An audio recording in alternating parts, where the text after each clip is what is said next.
e Deus assim muito te abençoará em nome de Jesus. Agora todos juntos, numa só fé, numa só comunhão, oremos a Deus em nome do Senhor Jesus. Amém. Glória a Deus, glória a Deus. Aleluia, glória a Deus. Glória, glória, glória a Deus. Aleluia, glória, glória, glória a Deus. Senhor nosso Deus e nosso eterno Pai, nós entramos em Tua presença, Senhor, em oração, Pai. Antes de tudo pedimos perdão dos nossos erros, falhas, pecados, Pai. Somos pequenos, somos errantes, Senhor, somos limitados, mas a Tua misericórdia, Senhor, ultrapassa limites humanos. O Teu amor, Pai, é muito maior do que imaginamos. Senhor, em nome de Jesus Cristo, lava-nos, Senhor, limpa-nos por amor do Teu nome. Senhor, nós apresentamos cada pedido de oração que agora é feito, Pai.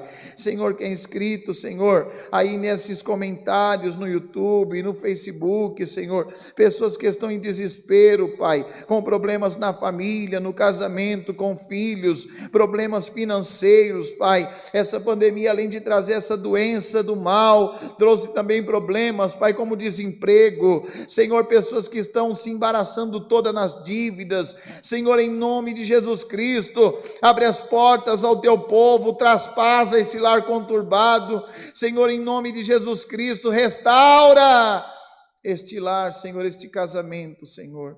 Nós pedimos a Ti, Senhor, traz, Senhor, a libertação, a cura, a restauração do corpo debilitado dessa irmã, desse irmão ou de alguém, Pai, que agora está sendo representado por alguma pessoa que chora, que roga, que pede, que clama. Senhor, faz milagres na vida do Teu povo, Senhor. Senhor, nós apresentamos, Senhor, este culto em Tuas mãos, Senhor.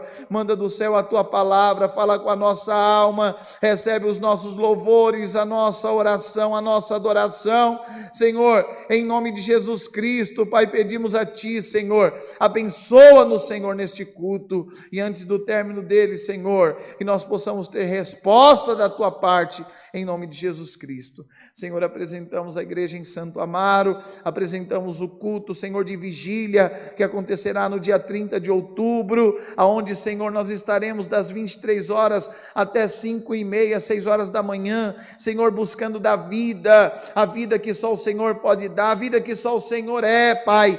Senhor, abençoa todos que ali forem, Pai. Senhor, coloca anjos nos 4 cantos daquela igreja, Senhor, coloca anjos no altar, Pai, anjos, Senhor, que possam ser, Pai, ministradores de libertação, ministradores da salvação, Senhor, ministradores de cura, Senhor, de uma resposta, de um milagre, Pai, como Jacó segurou o anjo, Pai, nós iremos segurar também, Pai, para sairmos daquele lugar abençoados. Pai, todas as Tuas bênçãos a Te pedimos, Senhor, já Te agradecemos, crendo na vitória, no nome de Jesus, aquele que é vivo e é eterno e reina para todo sempre. Amém. Glória a Deus, glória, glória a Deus, glória a Deus. Deus seja sempre louvado.